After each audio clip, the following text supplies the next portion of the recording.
আমি হচ্ছে আজকে ফর্মেটিভ অ্যাসেসমেন্ট 5 বুঝাবো আপনাদেরকে। তো ফার্স্ট হচ্ছে আমরা এখন শুরু করব। 1 নাম্বারটায় যাব। আমাদের এখানে কোশ্চেনে বলেছে যে in a computer spreadsheet function which includes of count number of integers in range B for একটা কম্পিউটার স্প্রেডশিটে যে ফাংশনটি প্রদত্ত প্রবেশের সংখ্যা গণনা করতে ব্যবহার হয় তাকে আমরা বলি কাউন্ট হবে। কারণ হচ্ছে এখানে বলে দিয়েছি যে রেঞ্জ গণনা করে কাউন্ট। আমরা যদি এক্সেলে যাই তখন হচ্ছে আমরা ফার্স্ট হচ্ছে একটা সংখ্যা লিখি, তারপর একটা টেক্সট বা একটা ফাঁকা ধরে লিখে আমরা সংখ্যা লিখি। তাহলে কাউন্ট ফাংশনটা শুধুমাত্র আমাদের সংখ্যাটাই গণনা করে, টেক্সট গণনা করতে ফাঁকা জায়গাটা গণনা করে।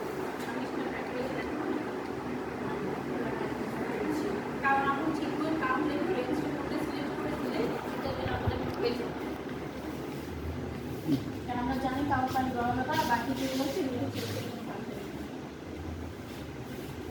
second what is an Excel feature that display only the data counts according to specific criteria? এটা হচ্ছে ফিল্টারিং হবে, কারণ একটা এক্সেলের বৈশিষ্ট্য নির্দিষ্ট মানদণ্ডের মতো কলামগুলো ডেটা প্রদর্শন করে। এক্সেলে যদি আমরা হচ্ছে অনেকজনের ডেটা একসাথে রাখি, মানে প্রায় 5-6 জন বা 10 জন সবার ডেটা আমরা নির্দিষ্ট করে শুধু একজনটা দেখতে চাচ্ছি, সেটা আমরা কিভাবে দেখবো? অবশ্যই সেটা আমরা ফিল্টারিংয়ের মাধ্যমে দেখবো। আমরা হচ্ছে এক্সেলে গিয়ে হচ্ছে আমরা ওখানে হচ্ছে ফিল্টারিং অপশনটা হচ্ছে আমরা দুভাবে করতে পারি। যখন আমরা হোমে দেখাবো, এটা আমি দেখাই, এটা দেখানো আছে, এটা দেখাবো, আমরা পারবো, সবাই পারবা? হ্যাঁ। তাহলে ফিল্টারিং করলে আমরা শুধুমাত্র যারটা জানতে চাচ্ছি ওই একজনকে দেখাই, বাকিগুলো চলে যাবে।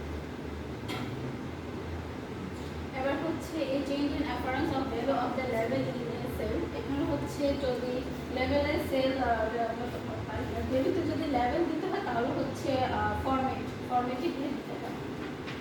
তারপর 4 নম্বরে হচ্ছে যে which of this form effects is not available in the PowerPoint dialog box. পাওয়ার পয়েন্টে হচ্ছে কোনটি নিয়ে পাওয়া যায় না, সেটা হচ্ছে ইনবক্স হবে। কারণ হচ্ছে আমরা জানি শ্যাডো, আন্ডারলাইন, স্ট্রাইক থ্রো থাকে, ইনবক্স থাকে। এখন আমরা শ্যাডো জানি, আন্ডারলাইনও জানি, আর এখানে হচ্ছে স্ট্রাইক থ্রোটা হচ্ছে লেখার শব্দের, যদি আমি কোনো লেখা ভুল লিখি তাহলে সেখানে হচ্ছে উপরে হচ্ছে একটা দাগ আসবে, যে মানে ওটা হচ্ছে কি ভুল লিখেছে, সাথে আমরা সঠিকটা লিখে দিব, তাহলে ওটা স্পষ্টভাবে দেখা যাবে। এটা আমরা করতে পারি, কন্ট্রোল ডি দিয়েও করতে পারি, আবার ওখানে আমাদের একটা অপশন আছে এভাবে এবিসি লিখে উপরে একটা দাগটা আছে, স্ট্রাইক থ্রোটা করা যায়।